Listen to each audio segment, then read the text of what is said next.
సరే, ఏదైనా కూడా యేసు ప్రభువారు ఆకలేసింది. ఆకలేసి తన కడుపు నింపుకోవడానికి ఎక్కడైనా ఆహార పదార్థాలు ఏమైనా దొరుకుతాయని చెప్పి ఎదురు చూశాడు. ఎదురు చూడగా ఆయనకి కొంత దూరంలో ఏం కనపడిందంటే అంజూరపు చెట్టు కనపడింది. చెప్పండి, ఏ చెట్టు? అంజూరపు చెట్టు కనబడింది. ఇప్పుడు యేసు ప్రభువారు చాలా ఆశతో వచ్చాడు. అమ్మయ్య, ఏదో విధంగా నా ఆకలి తీరిపోయింది. అంజూరపు చెట్టున అంజూరపు పండ్లు కాస్తాయి. ఆ పండ్లు తినడం ద్వారా ఆకలి తీరిపోయింది. మన ఇండియాలో పండే పంటలు, లేకపోతే మన గుంటూరులో ఈ జిల్లాలో పండే పంటలు చూసుకుంటే మన తెలిసినటువంటి పండ్లు జామకాయలు, మామిడికాయలు, తర్వాత మనం గమనించుకుంటే ఇలాంటి పండ్లు మనం పరిచయం. మనకి అంజూరపు చెట్టు అనేది మన దేశంలో జనరల్గా ఉండవు. ఇది ఇశ్రాయేల్ దేశంలో విరివిగా లభిస్తాయి అంజూరపు చెట్లు. ఇశ్రాయేల్ దేశంలో ప్రధానంగా బాదం పండ్లు, ద్రాక్ష పండ్లు, ఒలీవ చెట్లు, అంజూరపు చెట్లు, ఇంకా చెప్పాలంటే ఇవన్నీ కూడా విరివిగా దొరుకుతాయి ఎటు చూసినా కూడా. కానీ ఇండియాలో పండే పంటలు వేరేగా ఉంటాయి, ఫ్రూట్స్.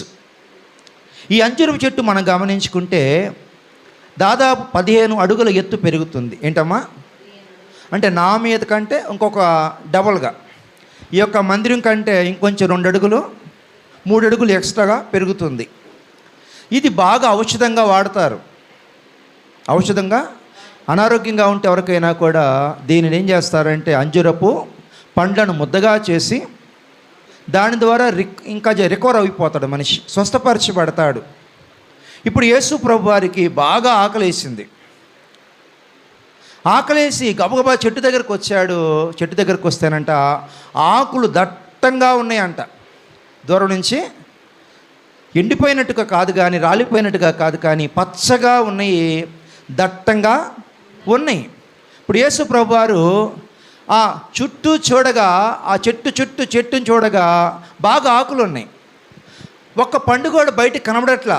లోపల బాగా ఉన్నాయి పండ్లు.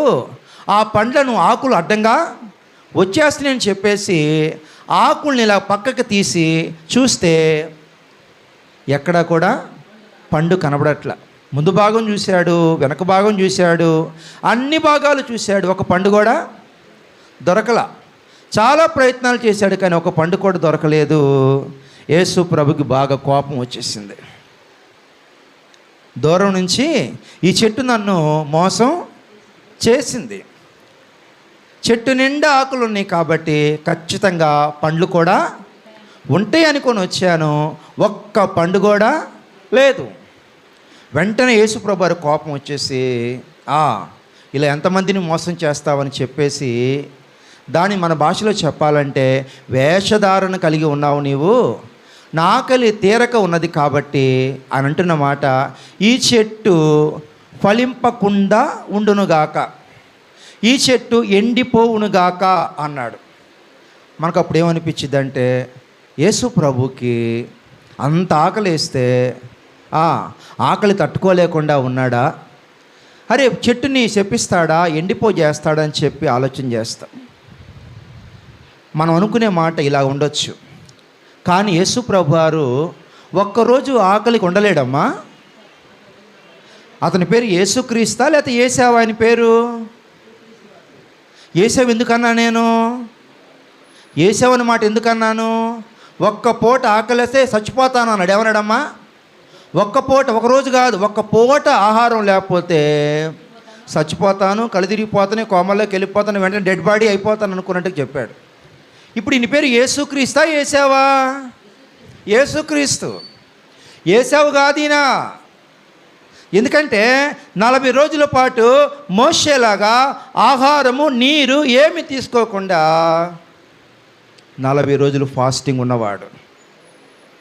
ఒక పూట ఆకలికి భరించలేడా అంటే, పాస్టర్ గారు ఆయన భరించింది తన కడుపు నింపుకునే ఆకలి కోసం కాదు కానీ తన ఆత్మను తృప్తిపరిచే ఆకలి, ఆత్మీయ ఆకలి తీర్చేవారిగా ఉండాలని దేవుడు కోరుకుంటున్నాడు మనలను అని చెప్పడం